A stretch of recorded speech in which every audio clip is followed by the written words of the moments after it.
It was the dead of night when Karen decided to make her latest move. She had snuck onto my property again, this time with a chainsaw, and proceeded to cut down my 100-year-old tree. The sound of the engine echoed through the darkness, slicing through the calm night, until the crash of wood hitting the ground confirmed her crime. I was asleep upstairs when the noise awakened me. I grabbed my phone and security system controls, immediately reviewing live footage.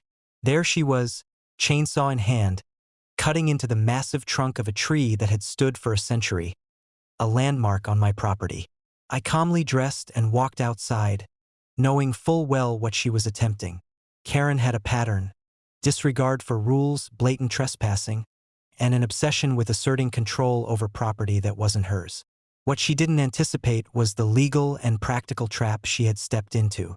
By the time I reached the scene, she had finished a significant portion of the cut. I stood at a safe distance and called her name.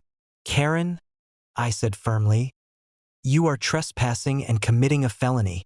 Stop immediately." She turned, startled, waving the chainsaw in protest. "This is ridiculous. I'm enforcing HOA rules," she yelled. I shook my head. "Those rules do not authorize you to destroy private property. That tree is legally mine, and your actions constitute criminal destruction of property. Law enforcement has already been notified."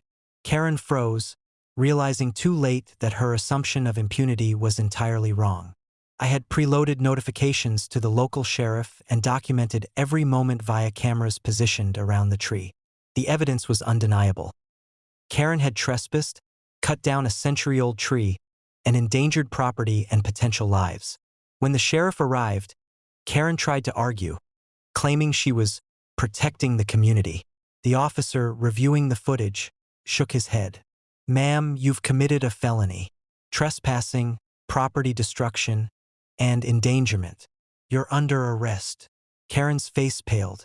Her usual confidence dissolved into frantic stammering. She tried to call the HOA for backup, but the officers explained that she acted entirely outside the scope of HOA authority, making her liable personally. By morning, the tree was partially destroyed, but the scene had been fully documented. Photographs, videos, and official reports were filed, ensuring that Karen's actions would have long-term legal consequences. The HOA received copies, along with a notice highlighting the criminality of her behavior. Any attempt to defend or excuse her actions would expose them to liability. Neighbors, upon hearing the story, were stunned. Karen's audacity, cutting down a 100-year-old tree in the middle of the night, made her infamous.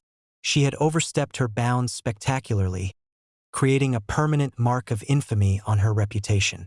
I contacted a local arborist and restoration team to assess the damage and begin preservation efforts where possible. The tree could not be fully saved, but its legacy and the documentation of Karen's crime ensured that she would face the consequences. From that day forward, Karen was explicitly banned from my property. Any future attempt to interfere, trespass, or destroy property would result in immediate arrest. The HOA, chastened by repeated incidents, finally recognized the importance of boundaries, authority, and legality. Because in the end, entitlement meets consequences when the law is clear, preparation is thorough, and boundaries are respected. Karen learned the hard way that night.